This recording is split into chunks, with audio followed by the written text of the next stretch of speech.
Hello, everyone, and welcome. This is Roy Evans of the Jericho Broadcast Networks, and I am here with Mr. Darren Reed, who is the Senior Vice President of Stride Professional Development. Darren, how you doing today? I'm doing well, Roy. Glad to be here. All right, well, thanks. So let's start off by telling the folks a little bit about what Stride Professional Development is. Yeah, absolutely. Stride is the nation's leading provider of online education in the K through 12 space. We were formerly known as K-12 Inc. and are over 2 decades in the space of providing free virtual online education across the nation to students, no matter where they are. We've since changed our name to Stride because we've expanded beyond the K-12 space, though that's still very much what we do as a priority. What we've also done with the Stride Professional Development Center is we've leveraged some of our expertise over the past 2+ decades of supporting schools and students and educators, teachers, principals, and we are trying to innovate, the way professional development happens for educators, and that we're doing that through the Stride Professional Development Center. Gone are the days where it's face-to-face only PD. It's episodic professional development. It's professional development that's not necessarily relevant to what teachers and educators need right away. So the Professional Development Center is designed to solve that challenge with some unique, innovative ways of delivering content. All right, man. Well, listen, we are super excited here at the network to be engaged with you all and helping to provide this opportunity for teachers all across the country, and especially those teachers that are coming from our HBCU backgrounds, because we know that education was always one of the stalwarts of most HBCUs in this country. They all had teaching programs, and that's what a lot of them were founded for. So, Darren, let's talk a little bit about those special programs that you guys have for the teacher. Yeah, absolutely. And I think, Roy, you hit on the very important point. Right now in our country, we're facing probably one of the greatest challenges, of our teaching corps that we have in many, many years. And that's around this teacher shortage. A lot of teachers are exiting the profession. Just based on tenure, they're retiring and moving on, and then you have our existing teachers who are being taxed and stressed, particularly post-COVID with increasing demands, challenges that they're facing in the classroom, and a host of other issues that they struggle with. And we need good teachers, and we need to support the teachers that we have. So the two things that we're doing is that we know first-year teachers, among all teachers, are among the first to leave the profession within the first 5 years. I think they do at a 44% rate, which is just scary to think that folks are, graduated, want to go in the classroom and make a difference, but, feel like they need to leave within the first 5 years because it's so challenging. So we want to support them. Obviously, as a new teacher, your school that you work where you work your first year, the district where you work, there will be some professional development support to assist you. But we want to go a step further. We want to help every teacher in the country get off to a strong start to their first year and have some stick-to-itiveness, to help them get through that first year. So we're offering a year free access to the Stride Professional Development Center. It's a ever-growing online database of courses that will help them in a variety of different ways. Classroom management, targeted instruction, and a host of other things. And the content will continuously grow. Again, it's just another resource that allows them to sharpen their practice, to feel like they're supported, because the research says that teachers are leaving in large part because they don't feel like they get enough professional support. So we really hope that helps new teachers. So again, this is for any new teacher who just graduated in the country. All you have to do is go to our site and sign on using the Teachers Win discount at checkout. Also, we have another campaign where during Teacher Appreciation Week, we gifted all teachers in the country, no matter where you are, 6 months free Professional Development Center access. But we're doing a special thing through our partnership with the BCSN and our HBCU graduates, and also the schools that you work with. We want any teacher in the country who through our partnership gets access to the Professional Development Center, and they get 6 months free using the BCSN 23 passcode at checkout. Again, our goal is to support and get as many teachers on the site feeling supported, to really help them succeed and have some success, not only for them, but obviously for our kids and the communities they serve. So Most definitely. And Darren, listen, we are super excited again to be a part of this. My mother was a teacher. My aunt was a teacher. I have my best friend is a teacher. Absolutely. So we understand. I've worked in the school system for years. So I understand the resources that are needed. I understand why a lot of these teachers do take the time and they sit there, and after going through college, they're like, you know what, let's do something different. Yeah. So we're happy to be a part of this to help you guys change that. So ladies and gentlemen, here's all you guys need to do.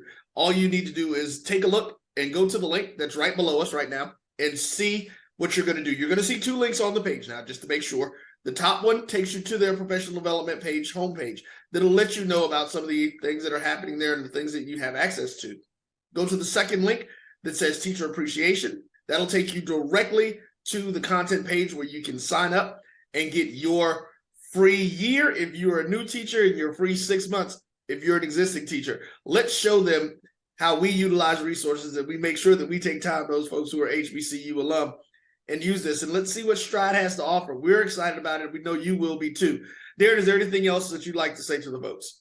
No, I mean, just, as a teacher myself, and understanding the need, and of course with the diversity that's needed in our teaching corps across the country, I know our HBCU teacher graduates are just exactly what we need in our community. So I really encourage them, and just glad to be doing this partnership with you all.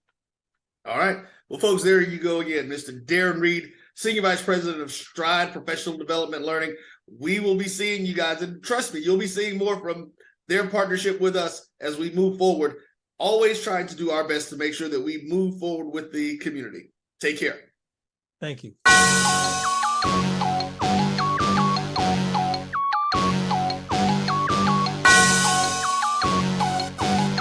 Yeah.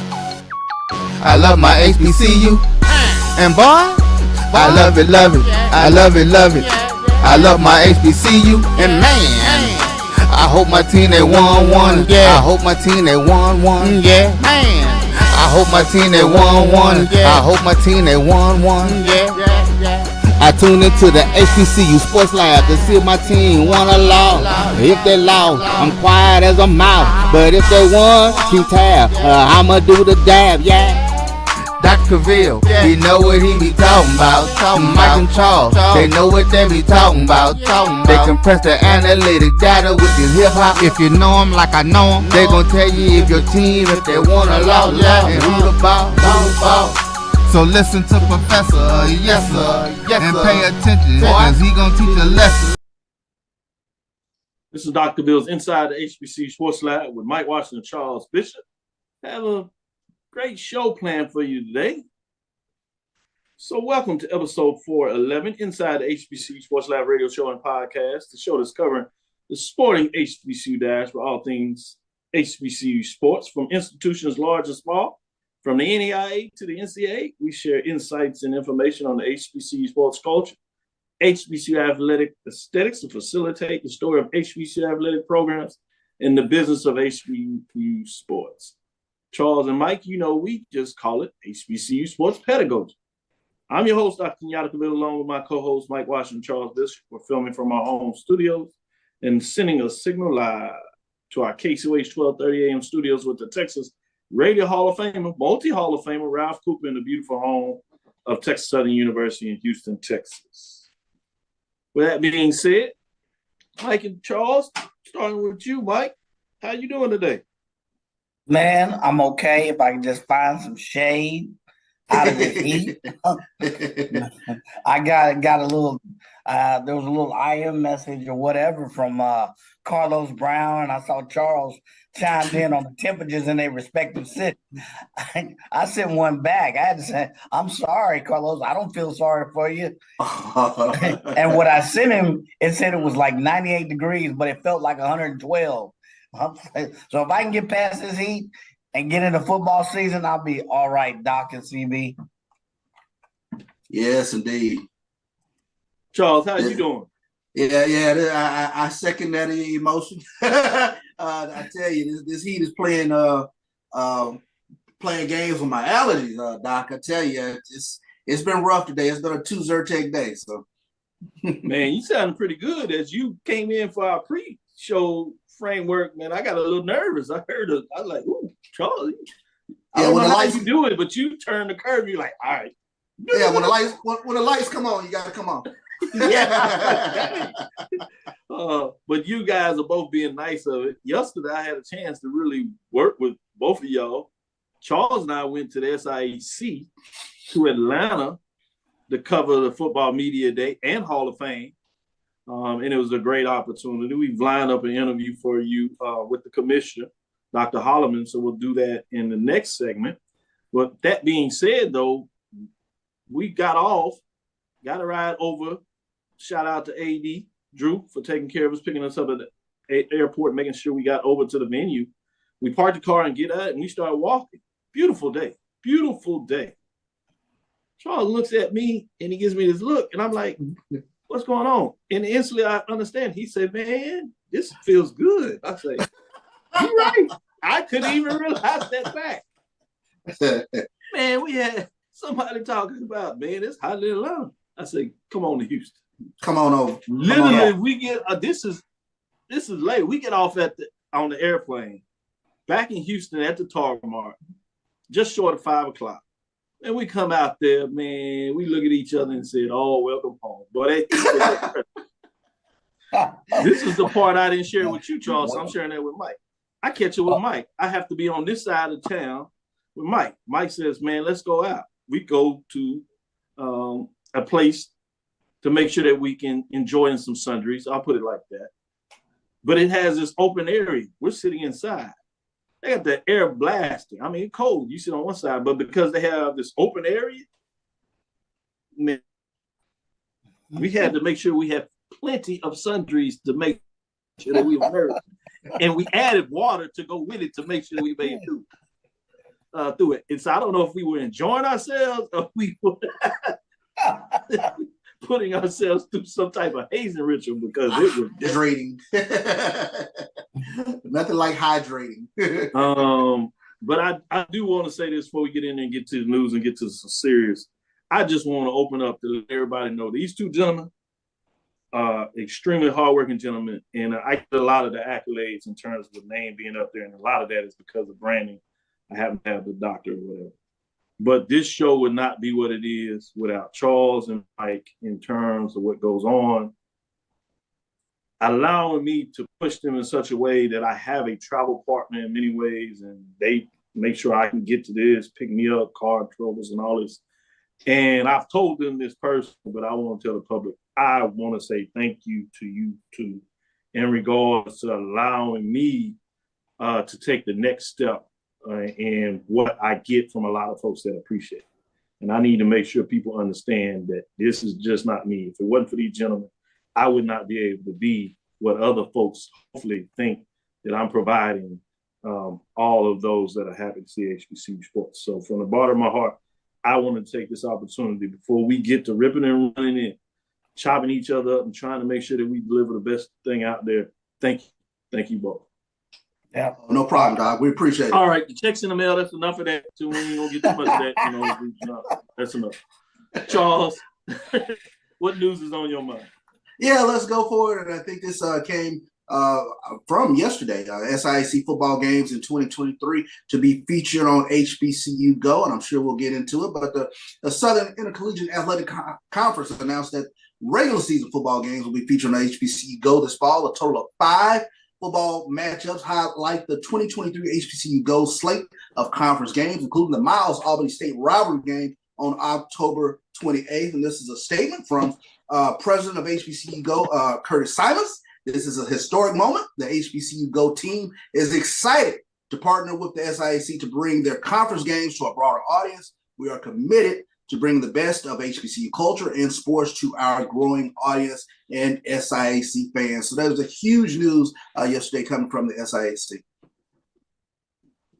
Yeah, great news. In addition to a great event, the fact that they brought back the Hall of Fame just really rounded everything out. Got a chance to see just how the SIAC does.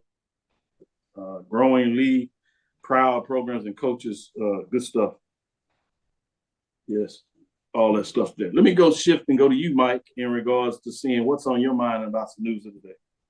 Well, I talked with you and saw some of the press, but sticking with the SIAC, they announced their their well-awaited preseason football rankings.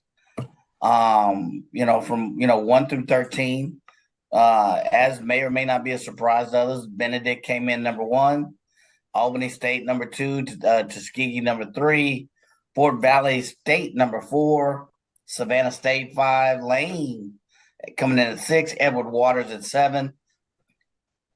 Miles rounds out the 8th spot, Central State number 9, Clark Atlanta number 10, Allen, which has been in the news for other reasons, but I'm sure we'll maybe address that if we get a chance later. Number 11, Kentucky State, number 12, and Morehouse at number 13. And the preseason Offensive Player of the Year, Kelvin Durham from Fort Valley State, and the Defensive Player of the Year preseason, of course, is Lubert Danellis from Benedict. So they announced their awards. You'll probably see similar awards coming from the SWAC conference media day next week. Good stuff. Mike, let me ask you about the top 13. Any concerns of what the coaches, SIDs did in terms of their ranking the top 13? Anything that stood out to you? I guess I had Lane a little bit. I felt Lane was a little bit high at number 6, but you can make some arguments there. So a lot of people said that Benedict, are they really a number 1? With the quarterback change, I don't know. So we'll see. A lot of people are, to be honest, not much of a surprise. Maybe Lane, Miles, where they are. Switching up a few. I was surprised to see that Allen was ahead of Kentucky State and Morehouse coming into the fray there. So those are probably the only 2 where you had Lane, Miles at 6 and 8. I would have maybe had Edward Waters probably based on their play a little bit higher, and where Allen came in at 11 ahead of Kentucky State and Morehouse. You could have switched. You could have made an argument for switching that arrangement as well. Good stuff. Charles, before you go to your next news drop and what you want to discuss, anything that was out of line in terms of the top 13, what the SIDs and coaches put out there? What were your thoughts on that 13 from the SIDs?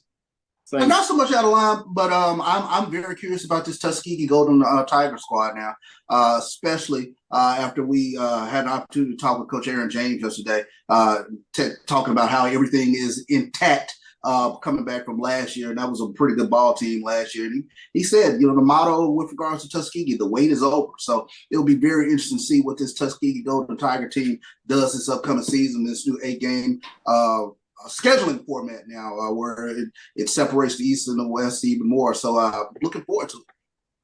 Charles, you get this. This is a shout out to John Grant. I'm intrigued about what Coach Slater is going to do at Clark Atlanta University. I think he's gonna nice. I think he's gonna take a move. That was good. I like that. With that being said, Charles, go ahead. What's your next news update that you want to share? Yeah, let's take a look at it. This also more developments coming from the SIAC Media Day yesterday, but Allen University is close to own its own football stadium after land acquisition. And this comes to us from HBCU Sports. Allen University has found a home. The school and Richland County, South Carolina officials reached an agreement for the university to acquire land that will reportedly be developed into an outdoor stadium for the Yellow Jackets. The program, of course, which was brought back in 2018, has been playing their home football games at area high school. So Jasher Cox, Allen's athletic director, indicated at SIAC Media Day yesterday that the stadium would be a significant development for the football program. And this is a quote from him: "Athletics drives a lot. We can be a driving force collectively now that this athletic facility is about to come to fruition." So good news for the Allen University Yellow Jackets. Man, shout out to Jasher Cox, as you said. Got a chance to mix it up with him a little bit at SIAC. He was excited about that move, deservedly so, pushing Allen University forward.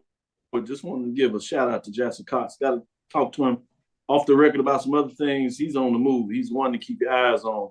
Shout out to one in the other, Jasper Cox, as he continues to move in a upward trajectory.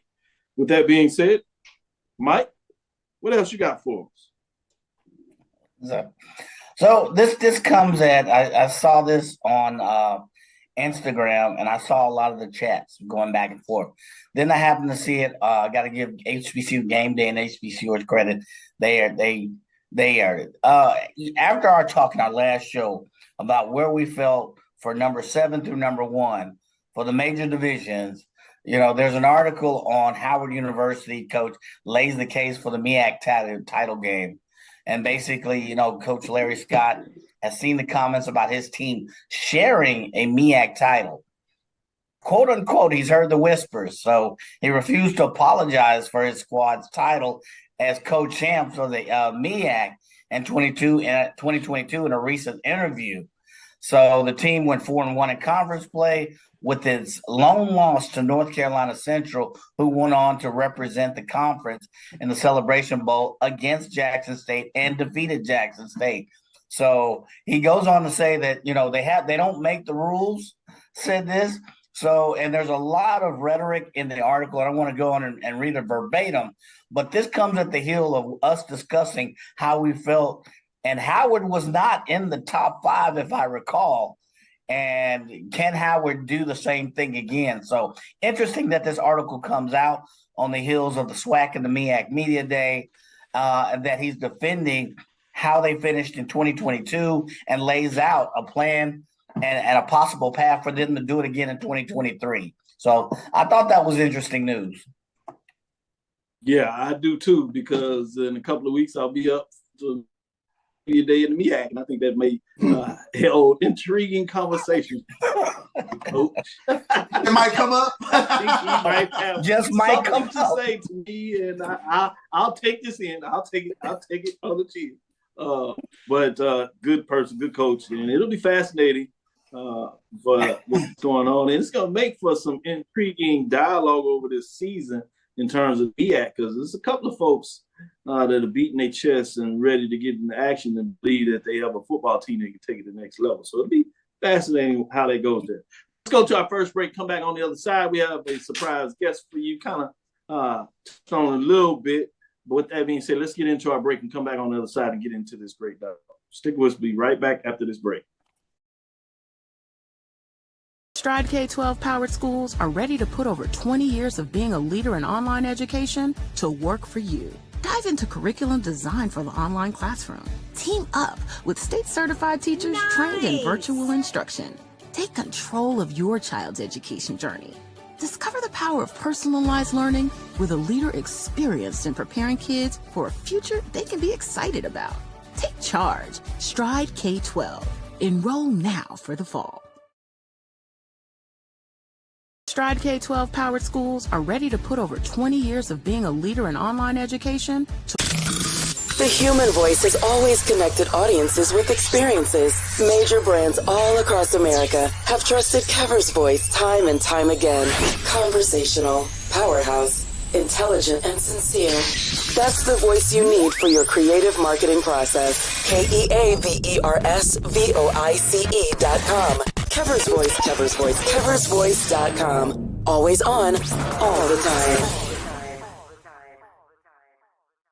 Are you hungry for authentic Caribbean food like jerk chicken, oxtail, red snapper, shrimp, tofu, and rasta pasta? Well, find your way over to Mango's Caribbean Restaurant, 180 Auburn Avenue, right next to Royal Peacock in downtown Atlanta. Them belly full, but we hungry. Mango's Caribbean Restaurant, open daily from 11 a.m. to 10 p.m. And on Friday and Saturday, we're open till 4 a.m. Come to Mango's and put some spice in your life. So we've got a good thing going. Mango's Caribbean Restaurant, 180 Auburn Avenue, right next to Royal Peacock in downtown Atlanta. For more info or directions, call 404-698-3992 or log on to mangoscaribbeanrestaurant.com. For instant coupons, text MANGOS to 313131. Tell your mama hungry, papa hungry, brother hungry. Mango's Caribbean Restaurant, authentic Caribbean cuisines. Open up the door, tell your mama hungry. Press the analytic data with your hip hop. If you know them like I know them, they gon' tell you if your team, if they wanna loud and who the ball. So listen to Professor, yes sir, and pay attention, cause he gon' teach a lesson. This is Dr. Cavil inside the HBCU Sports Lab with Mike Washington and Charles Bishop. We have one than another than Dr. Anthony Holloman of the SIAC, the commissioner. So do we say Dr. Holloman or Commissioner Holloman?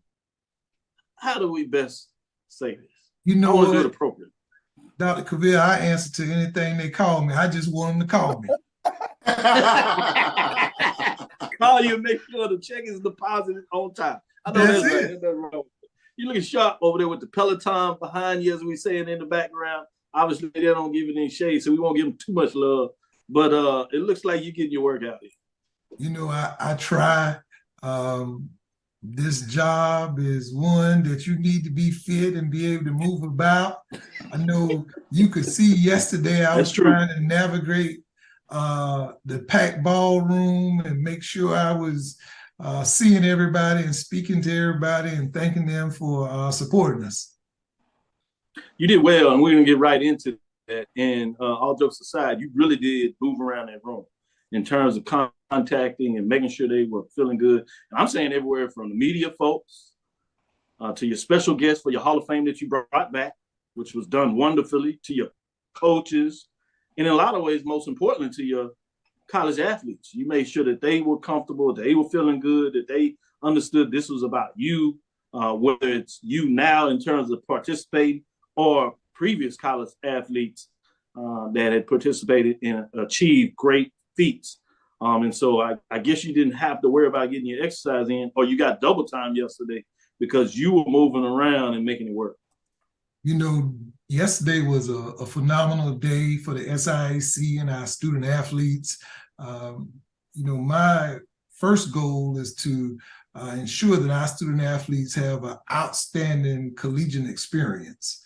And so Football Media Day was a great precursor for what, you know, will happen throughout the season. We want them to get used to speaking to media after games, before games, being able to, you know, talk about their team, because those are the best players. They're going to be the people who have the opportunities. And so we want to prepare them for that. We started off Tuesday with a community service project for our student athletes. They went to mentor with the Black Man Lab at the Decatur Community Center. And so that was a great experience for those young people, because they got to see what it's like to have, you know, people that you see on TV come in and talk to you and, you know, share their stories. And so they had young people asking for their autographs and wanted to take pictures with them. And, you know, my whole goal for the SIAC is that, you know, we prepare our students for life after football, life after college, and we want them to be good community citizens. And, you know, I'm very fortunate that the athletic directors and the coaches in our league are stand-up individuals who preach character. And, you know, they are letting our student athletes know they have a responsibility to serve. I have one more for you before I pass the mic. And I'd be remiss if I didn't give you an opportunity to tell folks where you're from, a little bit about yourself. And to me, more importantly, your unique ability to pivot, because you didn't necessarily start in terms of athletics administration. And the things that you did put you in a position when that opportunity came up to do it, make the most of it from an athletic director position. And the next thing, the opportunity came up to be commissioner. So if you can tell a little bit about that, I'd appreciate it. You know, my story is one that is not unique to the HBCU landscape. You know, oftentimes if you work at a HBCU, you are tasked with, you know, juggling multiple responsibilities. And those that are eager to embrace the challenge have opportunities to broaden their skill set. And so I was very fortunate when I started out at Johnson C. Smith, my alma mater. I started as director of Plan Given and then took over as alumni director. From that opportunity, I went to North Carolina A&T which really set the ball in motion because I had a chance to work with Bill Hayes, who was the football coach at that time. So Coach Hayes was the first coach I was around that approached his job like a business. So he was the chief advocate for the football program. He coached the coaches, but they did a lot of the stuff at the field level, but he was working with sponsors and alums to get support for the things that he needed to do to build a program. And so as director of development there, I was in his hip pocket. And so, we created a lot of opportunities together, and he mentored me. I was shadowing him, and it gave me a chance as a former athlete to be on the field. And so that let me know that coaching was more than just, blowing your whistle. And so from that point, I went to Tennessee State, and I had a chance to work there as assistant vice president. I was again around the athletic department. Coach Cy Alexander was the basketball coach.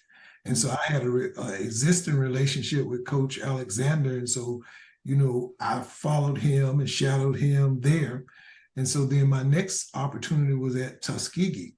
So I go to Tuskegee, and now I'm enrolled in a Masters of Sports Management program. And I was asked to be the speaker for the athletic banquet. And so Coach Slater and his administration were just taking over. And so I told a story about Johnson C. Smith playing Alabama State in the Turkey Day Classic in 1991 and how we were the turkey because they beat us 62-6. And so when the speech was over, Ruffin, Slater, and all the coaches came up and introduced themselves to me. And, it was just laughing because it was hysterical because Tuskegee had been beating Alabama State. And the year they didn't play, they sent us down there. And that was, of course, the year they had Eddie Robinson, Ricky Jones, Barlow. So, they had a stacked squad. Well, fast forward, I'm there a couple of more years, and the president taps me to be over the Athletic Association raising money. So the late Roscoe Nance was an individual that I had a great relationship with. Roscoe helped us put on a fundraiser with Charles Barkley, which was a very successful event. And so from that point, we had a change in athletic administration at Tuskegee. And my role was associate vice president for advancement. And so I was with the president of Tuskegee, the late Dr. Benjamin Payton. And so he said, do you like your job? I said, I love my job. He said, well, if you could do any job at Tuskegee, what would it be? I said, I'd be the athletic director. He said, why? I said, well, you already have me raising money for athletics. I have a master's in sports management. I was a former athlete, and the athletic director needs to know how to raise money. So the conversation ends that Friday in St. Louis during the Gateway Classic. So fast forward 2 days later, on Tuesday, he sent for me and he said, my boss called me and prepared me. He said, you're not going to believe this. The president's going to make you athletic director today. Said, so you need to get on campus. Wow. So I get to campus. He calls me in, Mr. Holloman, heard what you said, and if you think you can handle it, I'm going to make you athletic director today. And the only thing you need to know is I'm the boss. And we're going to have a press conference in the morning, and I already called the people at the Circle City Classic and told them you're coming. Oh, so wow. I become the athletic director at Tuskegee in 2009. We go to win the SIAC and the Pioneer Bowl. Then subsequently, we won basketball. And so then I was approached by South Carolina State to be vice president for advancement. That had been where my career was at. So Dr. Payton was going to retire. And so I, went to him and said, thank you for this opportunity, but I think I should take this job at South Carolina State because this is what I'm really good at. and you're going to retire, and maybe the next person wants to know why I'm the athletic director. And so I leave Tuskegee and go to South Carolina State as vice president. Well, that was an even greater opportunity because Coach Willie Jeffries, Buddy Pugh was the head coach at the time, and one of my high school mentors was on the staff. And so they really embraced me and brought me into the fold at South Carolina State. So I worked with them on a lot of projects. And so Buddy and Coach Jeffries are the most personable coaches you would ever meet. And they have relationships throughout the state, and they let me tag along. And so literally every time Coach Jeffries made a speech, he introduced me to people in the business community. Charlene Johnson was the athletic director at that time. And so we had a great working relationship. And so I was raising money, and all of these stops, I was successful raising money that helped athletics.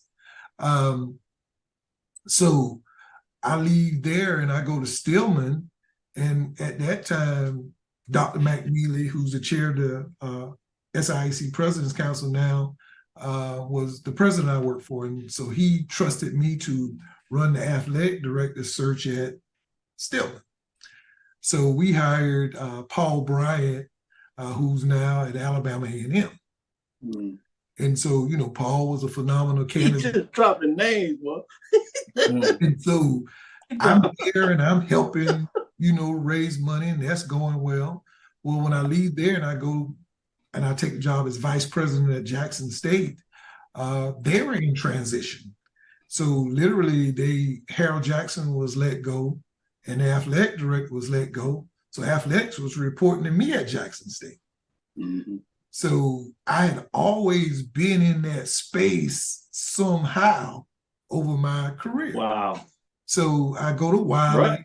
And then when I come to Fort Valley, they were going to make a change, and I had gone and I had, you know, a lot of great success early on in my fundraising career at Fort Valley, and the president knew of my athletic, you know, pursuits, and he asked me to step in as interim while balancing my vice president's responsibility. And so that was June 2018. So that ended up being a permanent appointment. And so I was really fortunate because when you come into a conference, when everybody in that role is doing an athletics job, and most of them were coaches, I was the only relative outsider in the group. And so, you know, my sense of, you know, normalcy was, you know, always thinking on a business side. So Lynn Dawson, Dr. Lynn Dawson was the chair of the AD's Council. And in Lynn's infinite wisdom, he asked me to be vice chair. And so this was going on during the pandemic. So we were always meeting with the presidents and the commissioner. And so I got, you know, great insight on how those meetings were ran, and, you know, the sense of responsibility that role came with.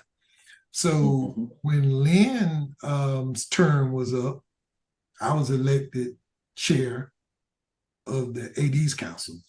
And so I was the chair of the AD's Council up until I became commissioner. And so I've had, you know, great opportunities and exposure.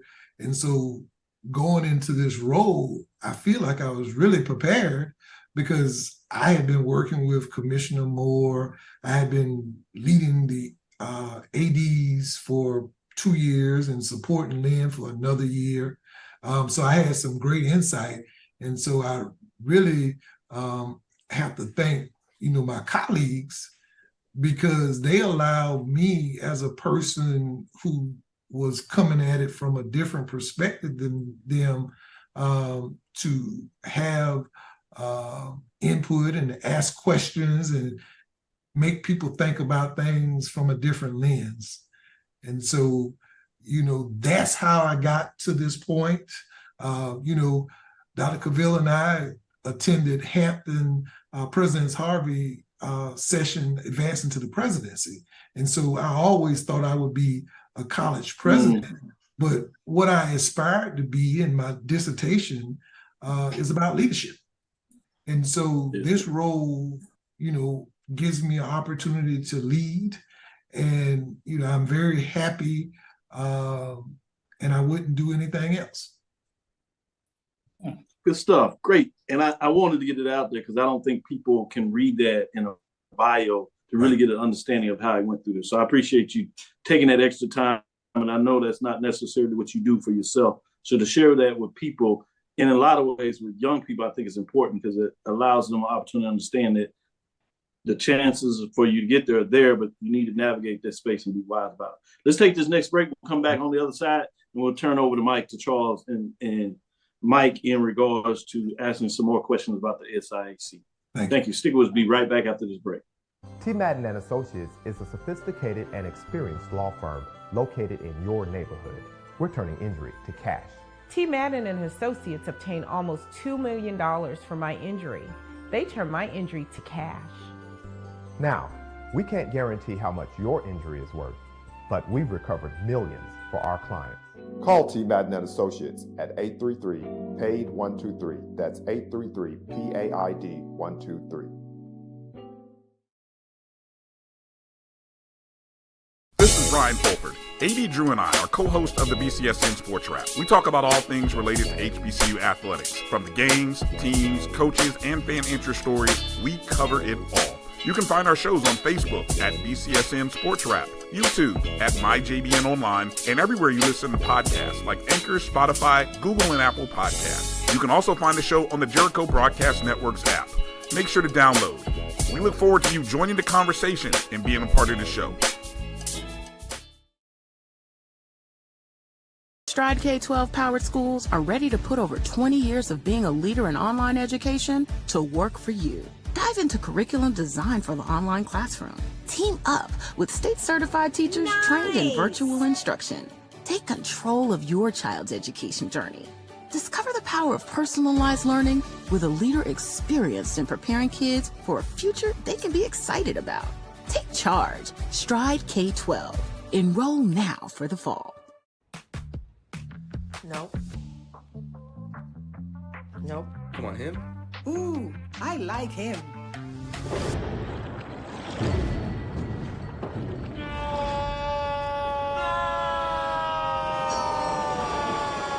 Quick, the quicker picker-upper. Bounty picks up messes quicker, and each sheet is 2 times more absorbent, so you can use less. He's an 8. He's a 9. Bounty, the quicker picker-upper. Press the analytic data with your hip hop. If you know them like I know them, they gon' tell you if your team, if they want a lot, and who the ball. So listen to Professor, yes sir, and pay attention, cause he gon' teach a lesson. This is Dr. Bill with Inside the HBCU Sports Lab with Mike Washington, Charles Bishop. We're here interviewing Dr. Holloman, that is the commissioner of the SIAC. With that being said, Charles, let me jump back in here and let you ask the follow-up question. First and foremost, Dr. Holloman, I want to say congratulations on Media Day yesterday. It was a very first-class event. I enjoyed everything about it. So kudos to you and your staff putting on a very first-class operation yesterday. Thank you. I wanted to start by asking this question, and I took a lot of meticulous notes yesterday, especially listening to the coaches, because the coaches talked about the amount of talent that's in this league. They mentioned 6 or 7 guys that are going to be on undrafted free agents that will be in training camps in NFL this upcoming season. And I wanted to ask about this new scheduling format. You guys have gone to the 4-4-2 scheduling model, and the opportunity that presents itself and the excitement around SIAC football this upcoming season. One of the things that I think was important for the SIAC is to create competitive balance. If you look at the SIAC over the last 30 years, Tuskegee has won 11 championships, Albany State has won 11 championships, Miles won 4, Fort Valley won 2, and then Benedict won his first last year. And we have 13 football playing schools. And so the desire is to see the best teams advance to the championship game. And I think you can do that better by playing more conference games where everybody is getting to play everybody.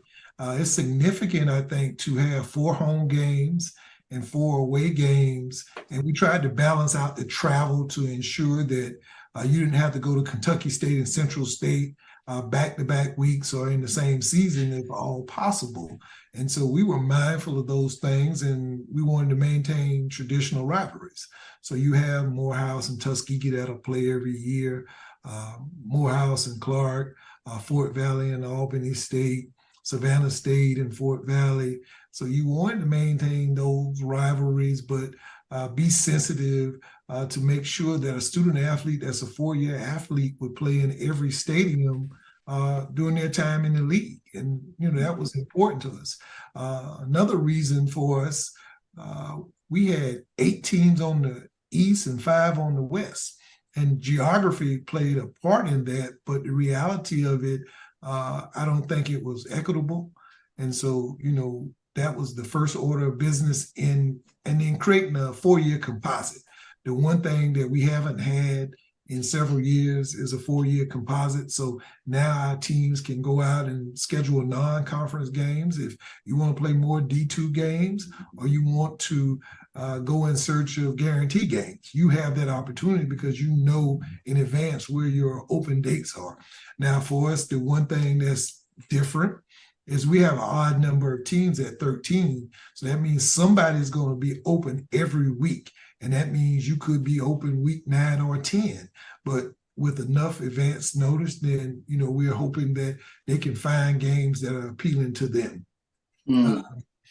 We're going to a neutral site championship game. My goal with that is to give us an opportunity to promote the game, create excitement, and make it about the SIAC as opposed to the institutions that make the championship game.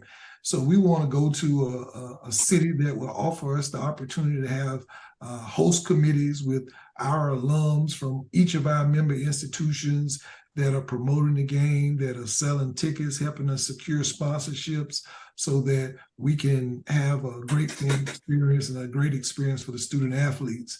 And I think we'll be able to do that with this format. Thank you. Good stuff. Mike, go ahead. Follow up.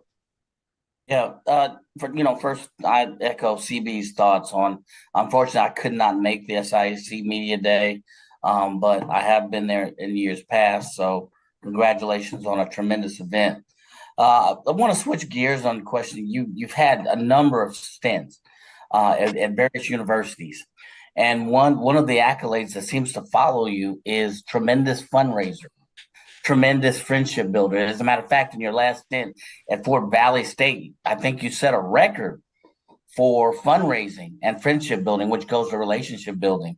So my question is, how do you take those tools and extrapolate them to the SIAC from a marketing and branding standpoint? I know you have a 2 or 3 year, strategic goal, but, what are some of those tools, if you will, that you can share with us that you're going to extrapolate to the SIAC, and what are some key steps that we can look for in the future? So one of the things, and probably the most important things, is to be visible. And I say visibility in the sense, yesterday was a key step for us in the sense that we hadn't had a Hall of Fame ceremony since 2014. And so the SIAC has a rich tradition of great athletes in all sports. And so it was important that we spotlight those individuals. Now, I took a job in September, so we had a short runway to accomplish that. But my idea was, okay, if we tie it to Football Media Day, I will have a built-in media presence that will create some enthusiasm and visibility that does not exist. We should honor the most deserving people, but we should also have people who have high visibility such that they will have followings of people that now will be interested in the SIAC and what we're doing. I think we have to spend more time, building up our student athletes at our member institutions, because we are a student-driven league. And so we're going to spotlight our students and try to provide them additional opportunities.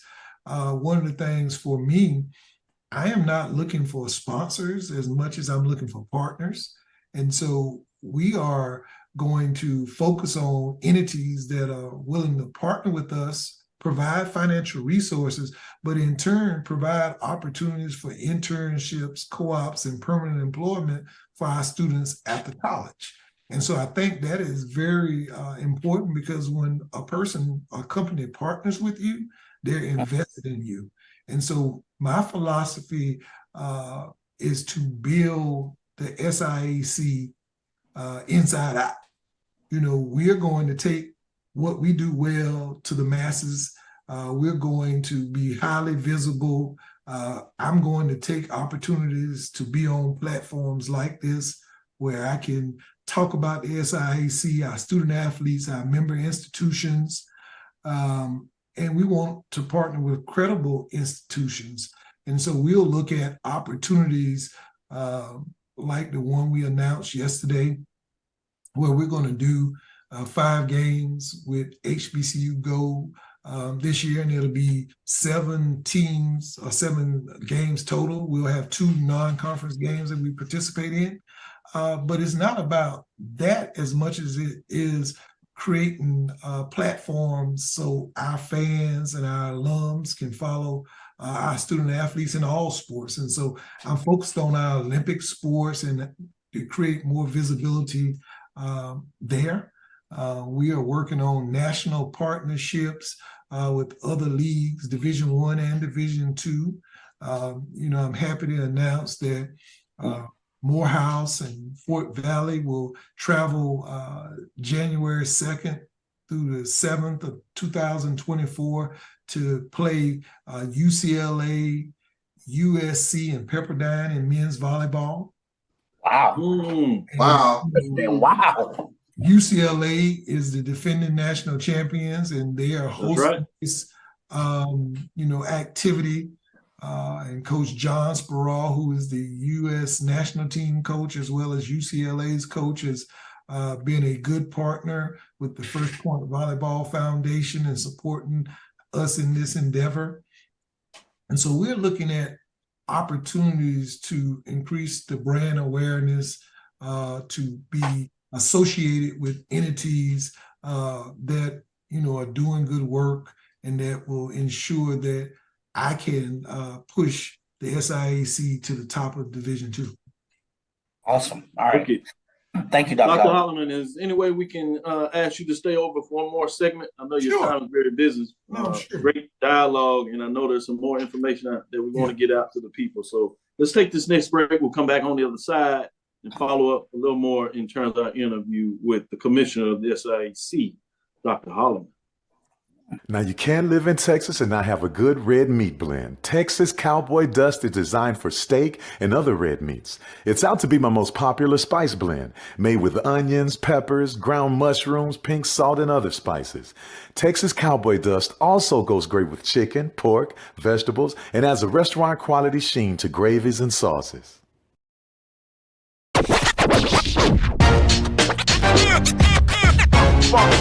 It's like a loot machine. All around town, people trying to get down.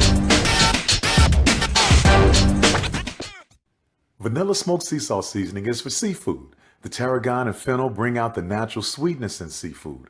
I also use it in rice dishes, on yams, asparagus, blueberry pancakes, and believe it or not, chocolate chip cookies. Vanilla smoked sea salt adds a salty and savory component to sweet dishes that create a symphony for the tongue. From novice to aficionado, find yourself here. High quality cigars plus personal customer service. Slow Burn is Waco's only mobile cigar lounge, featuring a meticulous, curated collection of premium cigars. Visit our website, www.slowburnwaco.com. That's www.slowburnwaco.com. Compress the analytic data with your hip hop. If you know them like I know them, they gon' tell you if your team, if they wanna law, and who the ball. So listen to Professor, yes sir, and pay attention, cause he gon'. This is Dr. Cavil's Inside the HBCU Sports Lab with Mike Washington and Charles Bishop. We're here with Dr. Anthony Holloman, the commissioner of the SIAC, that just had their football media day yesterday, along with the Hall of Fame banquet that you've heard a little bit about. Just want to continue this great dialogue we're having in terms of what we're hearing, a lot of vision, a lot of planning and partnerships in terms of that. So one of the questions that came to mind in terms of partnerships, you mentioned about the Pioneer Bowl. I know a lot of folks out there have had some dialogue, and you kind of open this up in terms of your vision in the league during your SIAC address. What are your thoughts in terms of the Pioneer Bowl? Will that work in these day and age? Is that something that you may have an interest in partnering back with the CIAA? So I will tell you that I have been very fortunate in my tenure to develop a great relationship with Jackie McWilliams Parker, Charles McClellan, and Sonia Stills. And so we have come to the realization that collectively we have more influence on things that happen around us if we work together in a collaborative manner. We all have individual agendas, but we understand collectively we have the power to get people's attention. And so, we have kind of created things that are significant to us and our institutions. And so that guides what we are doing. And so clearly the MEAC and SWAC have the Celebration Bowl. They have the MEAC SWAC Challenge. And those are opportunities for their institutions to showcase their programs and have national audiences. And so the CIAA and the SIAC are desirous of creating those opportunities. And so we are working collaboratively to explore what would be in the best interest of our leagues. And, we're not going to be hasty. What we do or create, we want it to work. And we want it to be an event that would maximize our ability to create revenue streams for our institutions and our league. And so I think you have to be strategic in when you look at, what we have the opportunity to do and make sure it makes sense for both leagues. I have a president's council that I have to get their blessing and approval with these kinds of initiatives. So clearly I want to be able to give them the rationale why this would be a good thing for the SIAC. And so most of you know that the CIAA and SIAC petitioned for a week 0 game that would epitomize champions. Yep. And that was denied. And upon appeal, it was denied again. And so we are a part of a group of D2 conferences that are proposing a legislation that would create 12 weeks to play 11 games. Good. Now, my motivation is maybe different from some of the other conferences who are looking at 12 weeks so they can have a bye week. And some of those conferences, memberships will drop to 6. And so they're going to have a hard time filling schedules. Well, that's not a concern of ours. My concern is having a platform to showcase the SIAC on a national audience when we can get national TV coverage. And so it is a means to an end, I think, because we did co-sponsor this legislation. We think it will pass. And so we're excited about that. But I think for us in particular, we're looking at leverage points, whether it be in football or basketball or any other sport, that we can create a championship, so to speak. And I will tell you that I have, some serious concerns about the regional ranking system and how it has negatively impacted SIAC and CIAA institutions. And so we're looking at other things that we might do. We may enter into a partnership where we schedule 4 games the week of the championship game, to allow teams to have that extra game such that if they are in the regional rankings in a 6 or 7 spot, that they won't get jumped by a team who plays a game and they don't play. So we're going to be exploring all options of what we can do and why we should do it, and is it in the best interest of our membership. I think that, the financial model of the Celebration Bowl would have us having to take a look, because now Tuskegee will not go to the playoffs if they win the SIAC. They will actually play the Turkey Day game, because it's a game that financially is profitable for them, and that's the decision they made. And so when I look at the recommendations that will come from my office to the SIAC Council of Presidents, we will do our diligence and make sure that we're making a decision that we believe that will benefit our institutions as a collective. Makes sense. Mike, if you would, go ahead and follow up. Yeah, and as you talk through this, your strategic plan, very sound. You talked about building partnerships, tremendous. You talked about a couple of collaborative efforts. And when you talk about stakeholders, can you tell me what part of that strategic plan, what involves driving more engagement with the fan alumni base?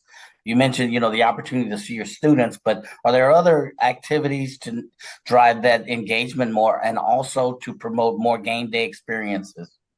So, one of the things that for us in promoting game day experiences is who you partner with.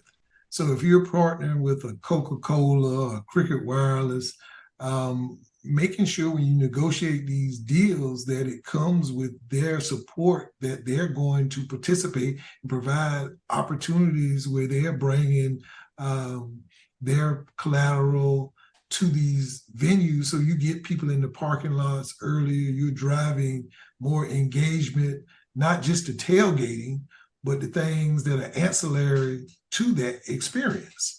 In addition, for us, with our alums, we want to have our YouTube channels up so that you can always find content on the SIU, your respective institutions. We want to do a better job of keeping our stats in real time, because, parents always want to know what their sons or daughters did at that particular game. So, there's some things that we're working on. We want to make our website more user-friendly, so you can find what you're looking for in a click as opposed to 10 clicks. And people get frustrated. I think one of the important things for me is just the SIAC staff as a whole be more visible at games within our league, so that we can assess where we are doing well and what we need to work on. And so the fan experience is such that each place is different. And so one thing that I'm not scared to do is model an idea I sent in someplace else. And so, we go and we take things and we share them so that we have the best practices at all of our institutions. And that's why, I think it takes, a collective, because you have places like Tuskegee, whose fan experience is unbelievable. Then you have Fort Valley and Albany State, Benedict, that can replicate that. So now you want to see some of your other schools that have not had as much success. Well, how do we get people to come to the game? How do we engage the community? Are we engaging the youth league teams? Are we having, them at our campuses, so when they come, their parents have to bring them, and so they're, getting to see an exposure, and so maybe they look at you when they are looking for a college because you let them come to a game, you invited them to a game, you invited the parents to a game. Are we doing things from the SIAC, and one of the things I'm very proud of this year, the SIAC did a campaign, and we partnered with the 100 Black Men of America. We gave away 600 pairs of sneakers to 11 different chapters, and we did a chapter in every school city that we had a school that had a 100 Black Man chapter. And we did the first T Golf Foundation in Atlanta. We did 50 pair of golf shoes. And that was our way of reaching out to be a good partner with our communities. And so we are trying to ensure that people know that the SIAC is indeed a willing, participant, and we want to engage people, and we want to give back. We don't want to always have our hands out. We want to be judicious with the resources that we have. Mr. Hall, did you want to follow up? Yeah, and I think this is probably more of a fan question. I've had two people text me watching the program as they've been watching you and listening to you. They're huge Division II fans, huge fans of Tuskegee and Miles, respectively. But they wanted to know from a conference perspective, is there anything that the conference can do to aid a school in helping, I guess, retain their athletes? One of the big things that I listened to yesterday with regards to coaches is not only recruit, but retain guys from, I guess, the transfer portal or whatever the case might be. But is there a way that the conference can create a structure or an environment to aid schools in trying to retain players within the conference? So, one of the things that I think is important for us to understand the NIL landscape and be involved with, the legislative process, talk to the Congressional Black Congress, because they'll have a huge impact in any legislation that's passed. But understand that we need to bring in people that can help our young people find those opportunities that are going to be available to us.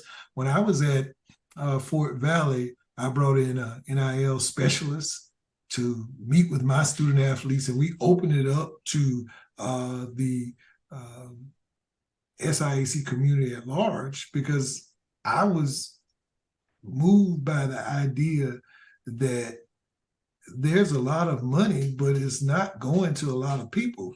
It's going to a few select athletes.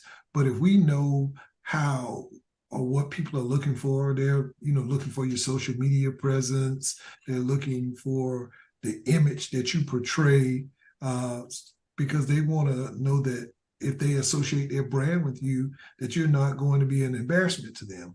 And so we, delved into that, and I think we'll do more things in that vein from the conference perspective. But, one of the things with the transfer portal,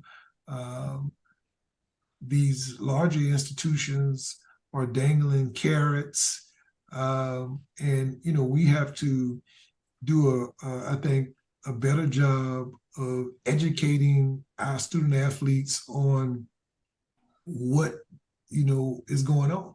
Because if you sign an NIL deal, you have to pay taxes on the income. You have to understand all the ramifications that come with it. And then you need to understand whether, if there's some type of advisor involved, what percentage are they getting of the deal, and are you going to actually realize the number that they told you? And then the student experience. I think, HBCUs are critical in the sense that not only do you have an opportunity to play college athletics, but you have an opportunity to get a degree and be prepared to be a citizen when you leave college. And a lot of times that is an invaluable experience, because it's not always going to be handed to you. You're going to have to work, and, the struggle is real. But, I believe our institutions do a great job the graduation rates of our student athletes in the SIAC is higher than the graduation rates of regular students on the campus. And so, our coaches are doing a good job of getting kids in, preparing them for the real world and getting them out. I know that there's some attrition in all sports when it comes to the NIL, transfer portal, and all of those things that are affecting that. But I just think that we have to stay the course. So I would say we're going to educate our student athletes on the pros and cons of NIL and the transfer portal, but I don't think we are going to do anything different in the sense that when you come to one of our institutions, you want to come here because we want you to be a student first and then an athlete, not you coming here because you're going to go to the pros. That is great. The student athletes that I've been around that have had an opportunity to go to only play professional sports have always been the hardest workers, and they are the people who are doing what they're supposed to do. And so if you follow that creed, then the opportunities will be there for you. Last question. I know your time is very valuable and we're coming up on it. I did want to ask you just a little bit about expansion, obviously contraction that's been going around. Talk a little bit about, and you don't make this decision by yourself, and I think sometimes we hear fans that don't realize if the commissioner itself can be like, yes, tomorrow we're going to bring the school in. And then at the Division II level, obviously, you have the competitive or natural inclination of the MEAC and SWAC. And even though y'all partners, what does that mean in terms of more the fans pushing somebody out or bringing somebody to you? What are your thoughts in terms of expansion? How does that all work in terms of potential expansion that came to the SIAC or with teams maybe? So the SIAC, Dr. Cavil, is actually in a great spot. We're the largest HBCU conference with 15 institutions, but we are going to explore strategic expansion. And I think for us, that means having institutions that fit our academic profile, athletically, the ability to be competitive, meet sports sponsorship. And with that, I know that the MEAC has lost Savannah State to the SIAC and lost a number of schools to other places. But that is not, I think, a function of one of the commissioners going out and recruiting somebody else's schools. It's more of a function of those schools looking at the profile and figuring they would be better off someplace else. And so I will tell you the SIAC feels like we are the place to be. We have a 7-state footprint. We have public and private institutions. We have big brand institutions. We have institutions that are church related. And so we have a diversification of institutions. And so as institutions look at our profile, they are interested in becoming a member. We've led Division II in attendance 16 consecutive years. Our basketball programs are very competitive, and you go on down the line to softball, baseball, track. We feel like we have something to offer. And so as the commissioner, my responsibility is to field calls and give people appropriate information about the membership process, have it vetted by the Council of Presidents.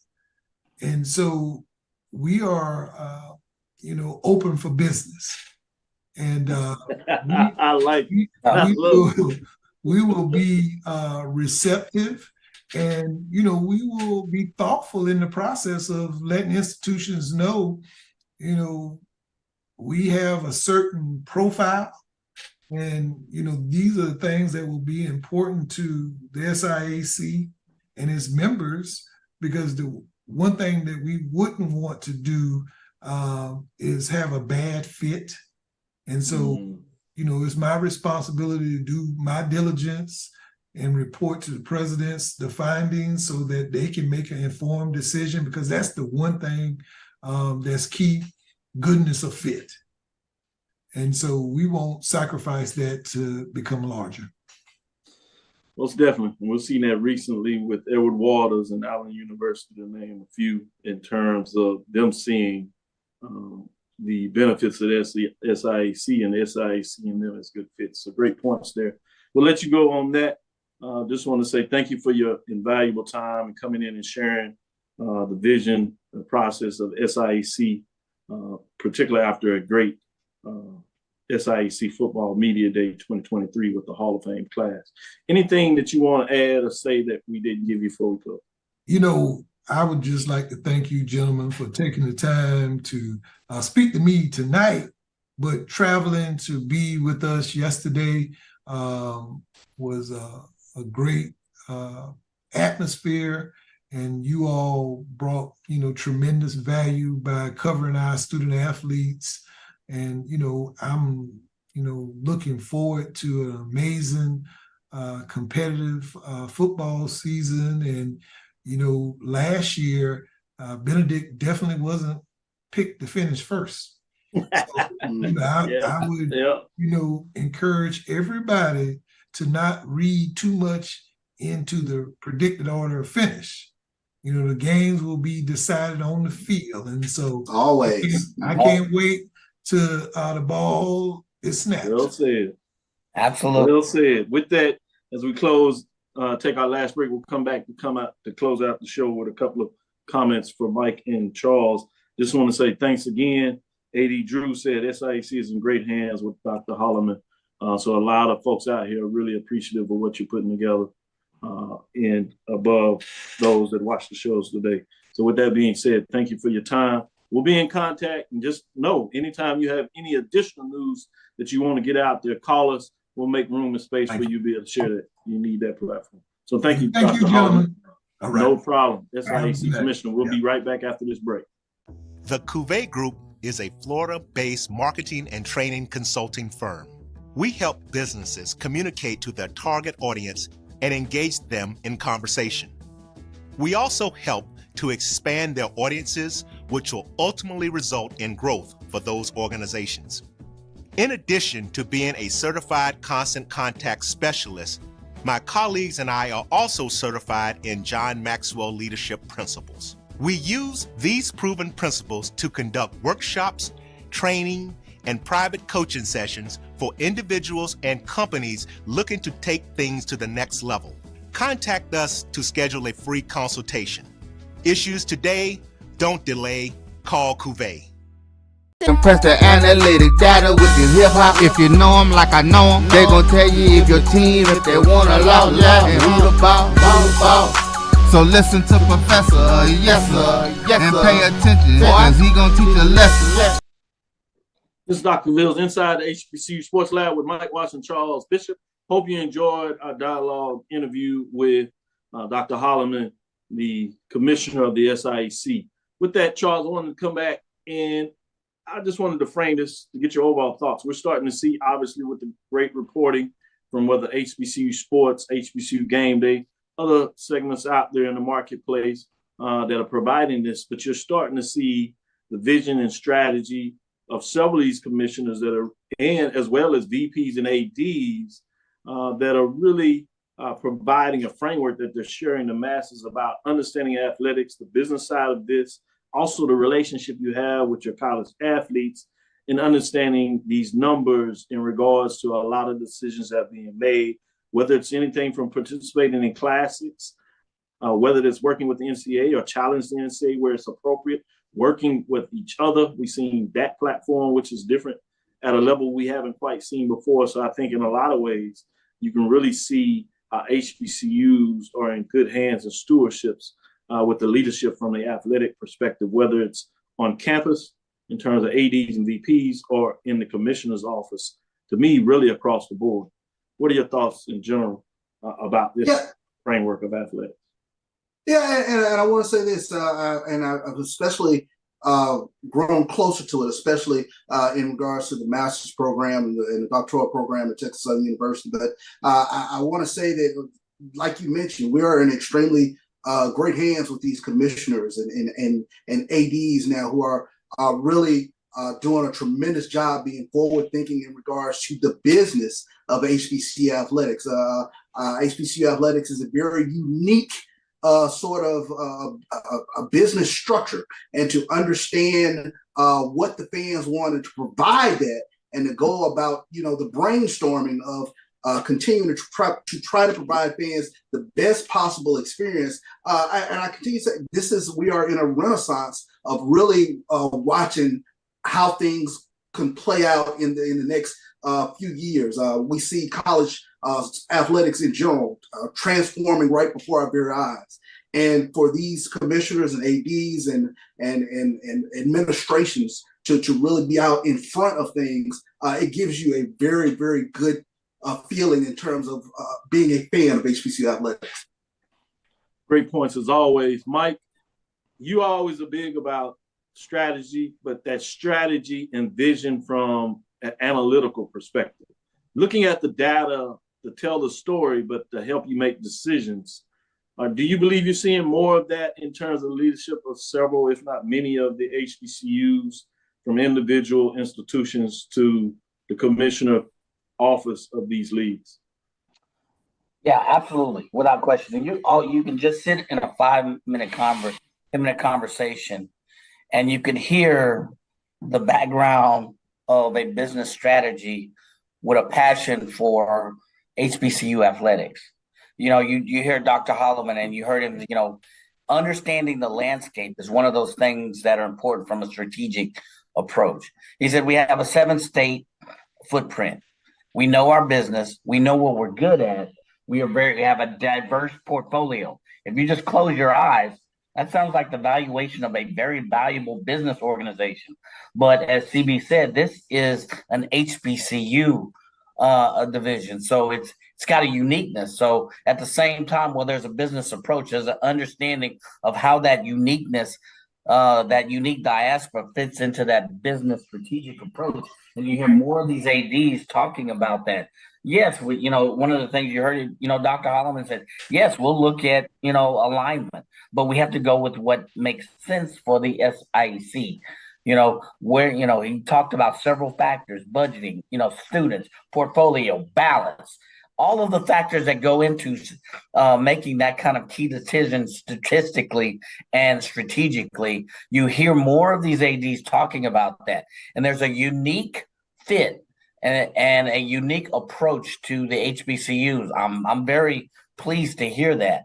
So without question, back to your question, you're hearing more and more of that language, that business approach, that strategic approach, but it has a unique fit when it comes to with regard to HBCU organizations. It's really great to hear. Go ahead, Charles. And I will say this to sort of bookend it: the transparency and shows like this that provides that transparency for these commissioners to come on, for these ADs to come on and explain the vision, because I think fans really appreciate that. So thank you, Dr. Cavil, for a format where ADs, Absolutely. commissioners, coaches can explain what it is they're doing. So our fans are not in the dark as we were maybe, 30, 40 years ago. So it's very important that these things happen.